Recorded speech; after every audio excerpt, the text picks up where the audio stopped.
Hi, welcome to part two. Um, Post Luxor, we boarded the MS Royal Lotus. As you see from the photo, that was the Royal Lily. I could never actually get a photo of the Royal Lotus because it was always berthed on the other side.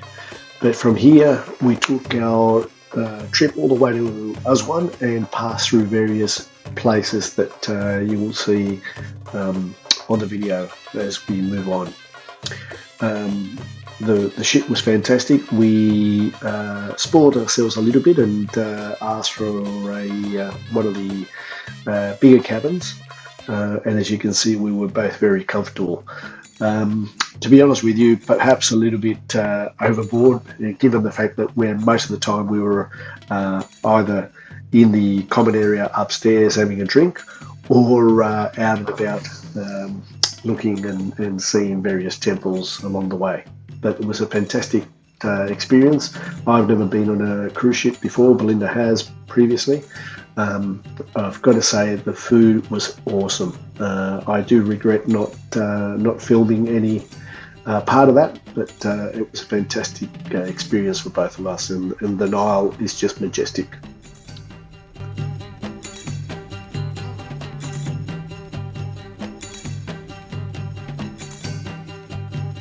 On our travels, we passed just one lock, but what you'll find amazing here is that there were people in small rowboats selling all their wares and the like, and you can see from the arrow there's one there that came into the lock with us. We were both, actually everyone was worried about what was going to happen, but somehow this guy managed to survive. I guess they do it all the time. And what was really interesting was that he was trying to sell us various things right through the process. So this took about an hour to get the ship at the right level to carry on. But as you'll see here towards the end, he just goes here to the right. You'll be able to see a little bit of his boat there. There they go. But yeah, it was really funny.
Here we are at the Monument of Colossi of Memnon.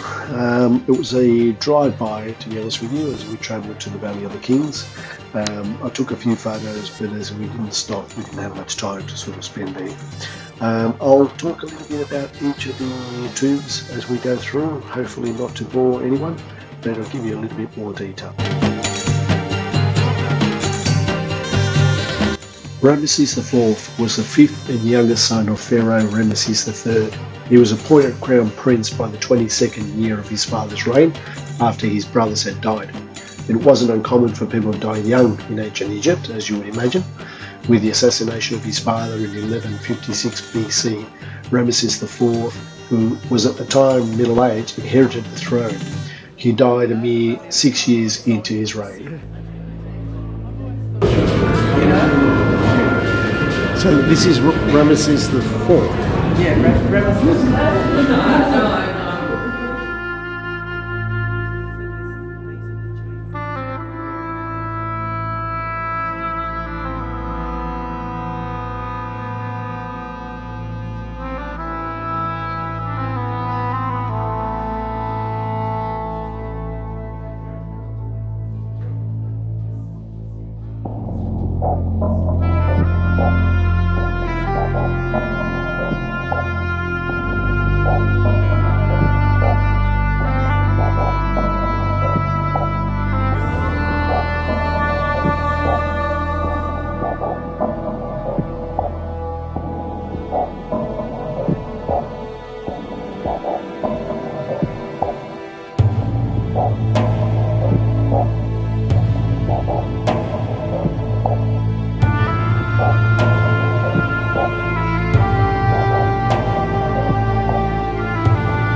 This is the final resting place of the 20th dynasty pharaoh Ramesses IX. The archaeological evidence and the quality of decoration it contains indicates that the tomb was not finished in time for Ramesses' death, but was hastily rushed through to completion. Architecturally, the tomb continues the Ramesside style, although some of the decoration is not completely traditional. Even though the king reigned for over 18 years, only the first corridor was completely decorated by the time of the pharaoh's death. The tomb has been open since antiquity, and as can be seen by the graffiti left on the walls by Roman and Coptic visitors. While the sarcophagus itself has long since vanished, Ramesses IX's mummy was one of those found in 1881.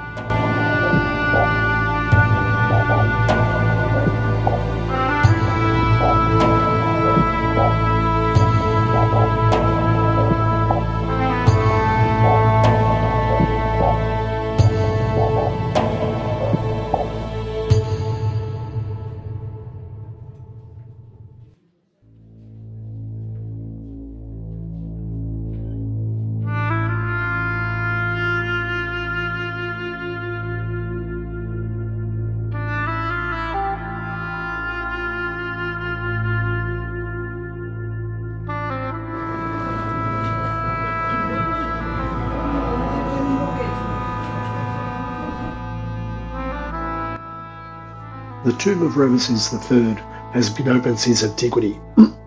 That has been known variously as Bruce's tomb, named after James Bruce, who entered the tomb in 1768, and the Harper's tomb, due to paintings of two blind harpers in the tomb. The tomb is long, it's 188 metres long, and it's beautifully decorated. The second corridor is decorated with the Litany of Re. At the end of this corridor, the axis of the tomb shifts. This third corridor is decorated with the Book of Gates and the Book of Amdad. It leads over a ritual shaft and then into a four-pillared hall. This hall is again decorated with the Book of Gates. A fourth corridor decorated with scenes of the opening of the mouth ceremony leads into a vestibule with scenes of the Book of the Dead and then into the burial chamber. The burial chamber is an 8-pillared hall in which stood the red quartzite sarcophagus, the box of which is now in the Louvre, while its lid is in the Fitzwilliam Museum in Cambridge. This chamber is decorated with Book of Gates, divine scenes, and the Book of the Earth. Beyond this is a further set of annexes decorated with the Book of Gates. The outside of the sarcophagus features two scenes from the Amduat.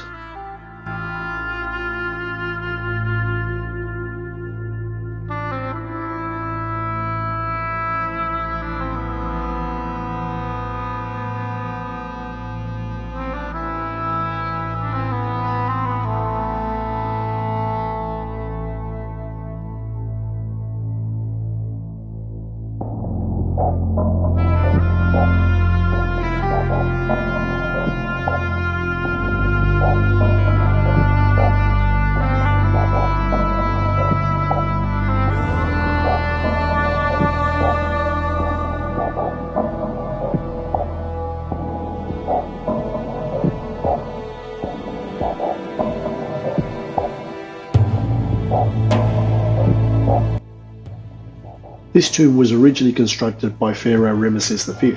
He was interred here, but his uncle Ramesses VI later reused the tomb as his own. The layout is typical of the 20th dynasty, the Ramesside period, and it's much simpler than that of Ramesses III's tomb. The tomb has some of the most diverse decoration in the Valley of the Kings.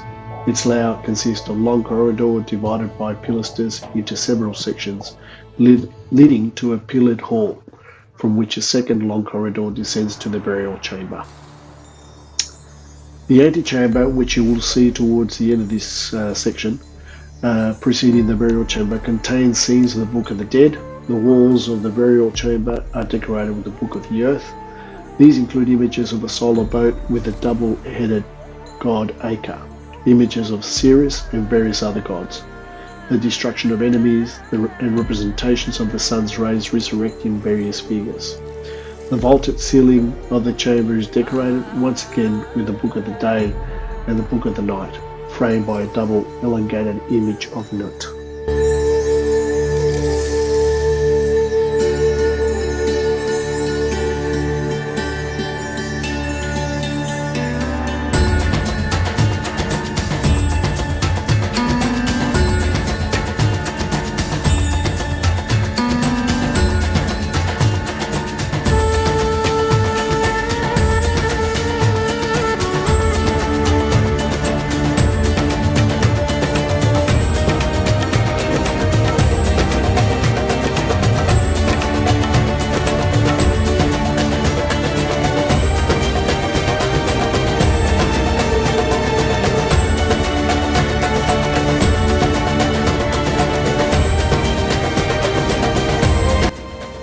The tomb of Pharaoh Seti I of the 19th dynasty is one of the most decorated tombs in the valley, and is one of the largest and deepest tombs in the Valley of Kings. Previously considered the longest tomb in the valley until the discovery of the tomb of the sons of Ramesses II at 138 metres, it contains well-preserved reliefs in all but 2 of the 17 chambers and side rooms. The tomb was uncovered by Italian explorer and early Egyptologist Giovanni Battista Belzoni on the 16th of October 1817. Upon entering the tomb, Belzoni found the wall paintings in excellent condition, with the paint on the walls still looking fresh and some of the artist's paints and brushes still on the floor. The tomb became known as the Apis tomb upon the discovery of the mummified Apis bull found in a side room off the burial hall when Belzoni uncovered the tomb. Much of the structural damage to the tomb before the 1950s and 60s was caused by Belzoni. Belzoni, in an effort to bring back pieces of Egyptian art, damaged much of the work within the tomb. As we found out later, prior to the Egyptian government putting restrictions on removal of any of the archaeological artifacts, early explorers were able to actually basically finders keepers, and they did that from all over the world, hence why there's so much Egyptian artifacts in Europe. Early explorers were able to find pieces and were able to actually take them home.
The tomb of Queen Titi is located on the west bank. It is in the area which is known as the Valley of Queens. In fact, the tomb is somewhat smaller in scale than many other royal tombs of the 20th dynasty. It has been damaged by later reuse. Though not sure of the position which Titi held within the Ramesside royal court, it is believed that Queen Titi was a wife of Ramesses III and maybe also was his daughter.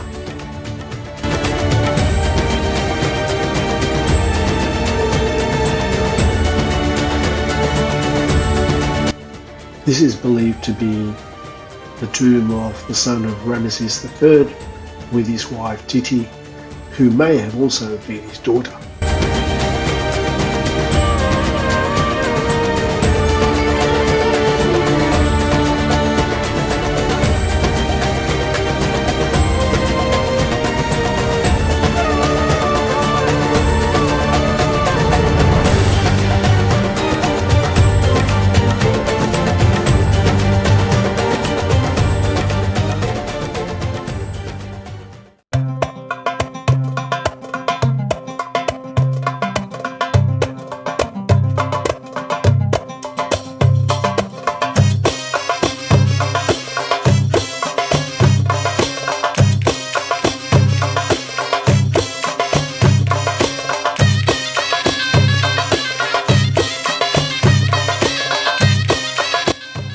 The tomb of Nefertari, the great wife of Pharaoh Ramesses II.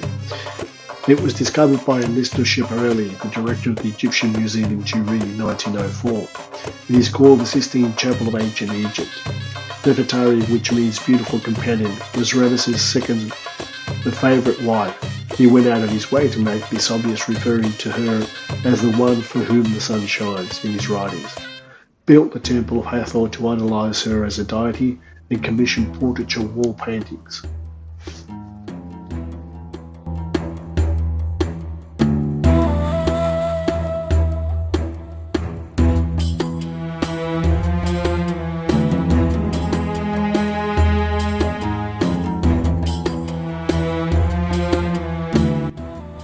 Pharaoh Hatshepsut was the fifth pharaoh of the 18th dynasty of Egypt. She was the daughter of Thutmose I and his principal wife Ahmose. Upon the death of her husband and half-brother Thutmose II, she ruled initially as regent to her stepson Thutmose III. In order to establish herself in the Egyptian patriarchy, she took on traditionally male roles and was depicted as a male pharaoh, with physically masculine traits and traditionally male garb. Hatshepsut's reign was a period of great prosperity and general peace in Egypt.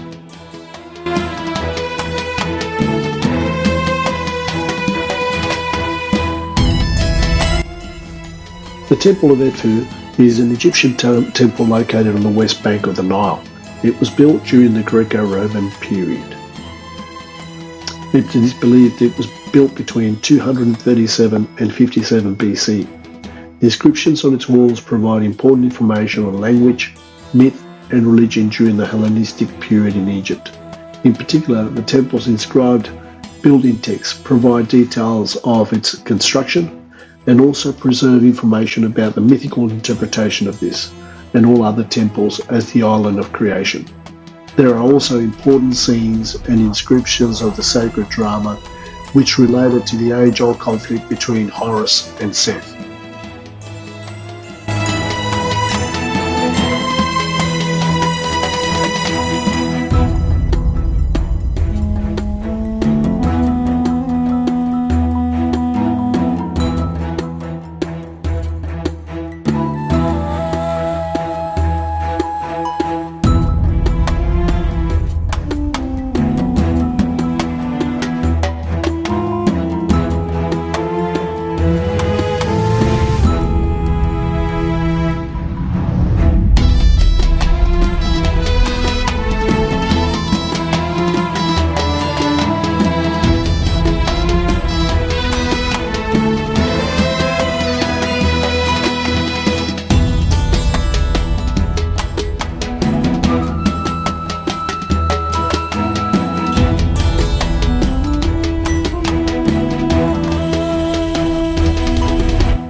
The Temple of Edfu fell into disuse as a religious monument following Theodosius I's persecution of pagans, an edict banning non-Christian worship within the Roman Empire.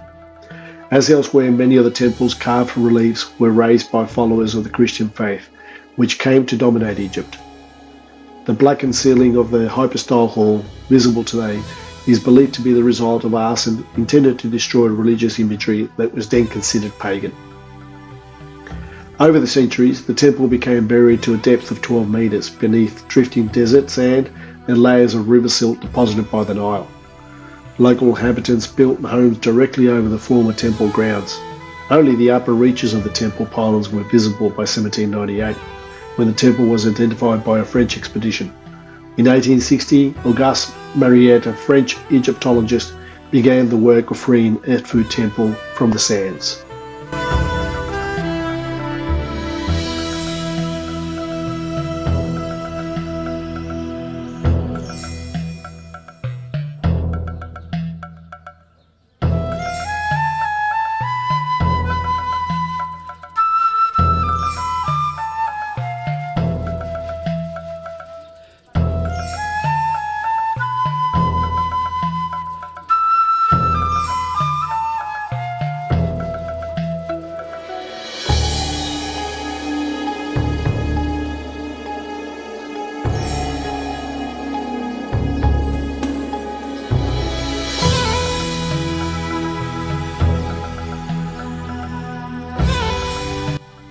Of all the magnificent sights that we saw in Egypt, this was perhaps the one that had more of an issue for us in terms of the number of people and tourists, and the atmosphere was quite tense given the small entrance into the temple.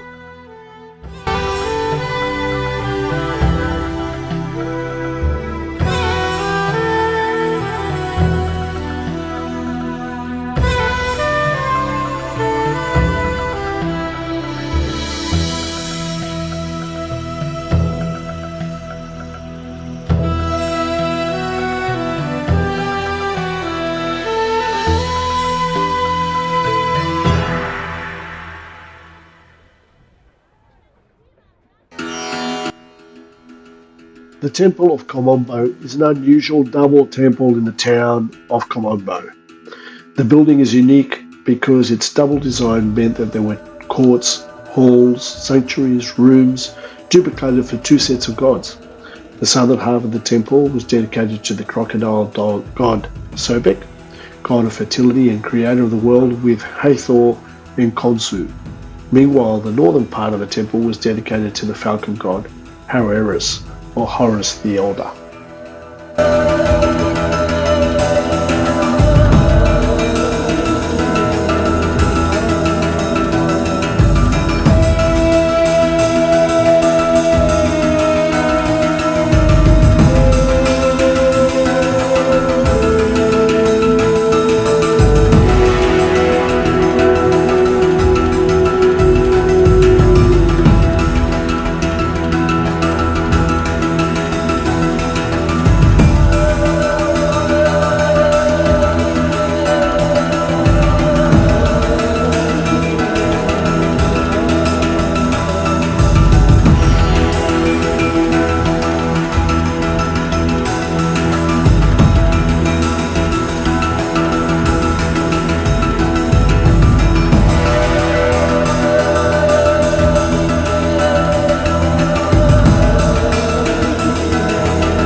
Security was tight everywhere we went. As you can see, there were guards wherever we went. Some we saw, some were a little bit more discreet.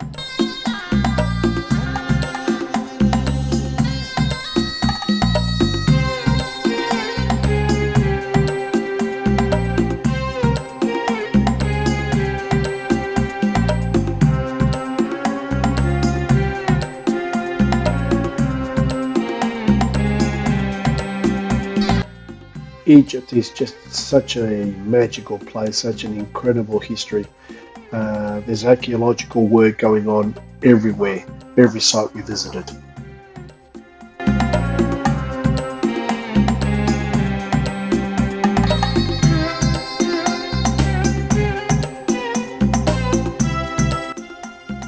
A few of the 300 crocodile mummies discovered in the vicinity are displayed in the Crocodile Museum.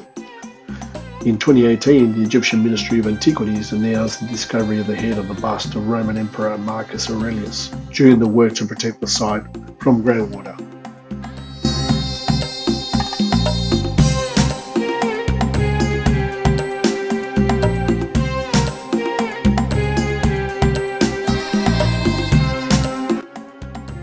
Abu Simbel Temple was constructed by the most celebrated ancient Egyptian king, Ramesses II. The process for construction began in Aswan. The temple was mainly cut into a solid rock cliff. The main goal behind construction was to celebrate the victory of Ramesses II that was established during the Hittites at Kadesh battle in 1274 BC. The temple was dedicated to a number of ancient Egyptian gods. Abu Simbel complex mainly contains two main temples. The Grand Temple that stands 30 metres high and 35 metres long, featuring four-seated colossi at the entrance of King Ramesses II on his throne. It also contains a number of paths and roofs. Scripts could be found written on the walls about Ramesses II's military victories, his personal life alongside portrayals of ancient Egyptian gods. The small temple was constructed for the Egyptian queen Nefertari, Ramesses II's most favourite wife. Located 150 metres away from the Grand Temple, the small temple has a front featuring four great seated colossi, two of Ramesses II and two of Nefertari. The walls of this temple display images of Ramesses and Nefertari while they're praying to the gods. It was first explored in 1817 by the early Egyptologist Giovanni Battista Belzoni. Then Swiss researcher Johann Ludwig Burckhardt managed to further explore the temples. The solar alignment over the Grand Temple is one of the ancient Egypt phenomenons. The rays of the sun penetrate into the temple and light in the three statues for Ramesses II and Amun twice a year. Once in February 22nd, celebrating agriculture and cultivation season, and the second in October 22nd, celebrating flooding season. Both dates also reflect the date Ramesses II's birth and his coronation. The location of the four statues was chosen so they would darken because Ptah was the god of darkness. In 1964, the Egyptian government has cooperated with UNESCO and decided to move the temples, saving them from the Nile water due to high dam. So they're not in their original position today.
I just got We're half asleep. yeah, all good.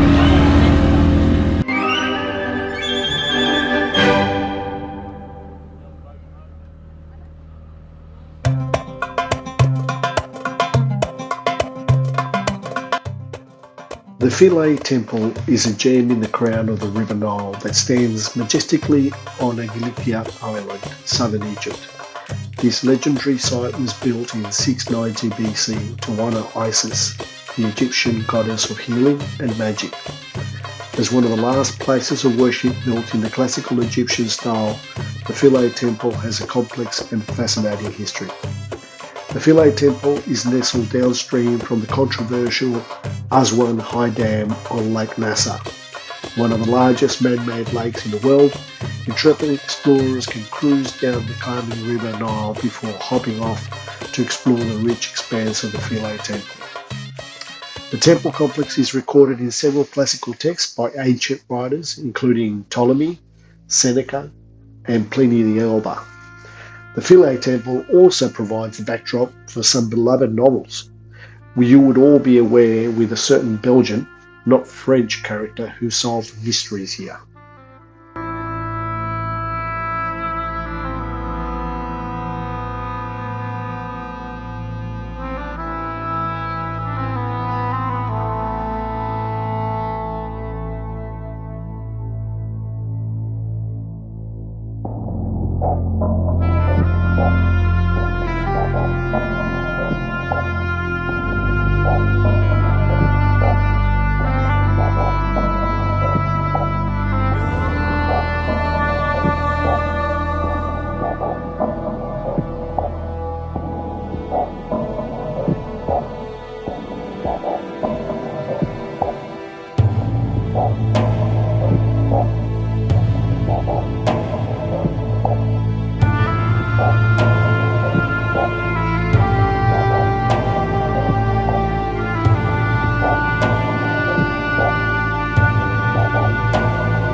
As our last activity before having dinner back on the ship and flying back to Cairo, we took a felucca cruise along the Nile. Feluccas are the traditional wooden sailboats used in Egypt. With single sails and no engines, the Egyptian feluccas are powered by the wind, zigzagging back and forth along the Isle, making sure that they don't hit anyone. But it was a wonderful experience and a great way to finish our tour of Egypt.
that's the end of our Egyptian holiday. We saw some wonderful places, things that you read and were taught at school. It was a wonderful experience. The people were fantastic. The food was great. And hopefully when the new museum outside Giza is up and open, believe it or not, we'll get the chance again to visit a wonderful country, a wonderful holiday. Thanks for watching.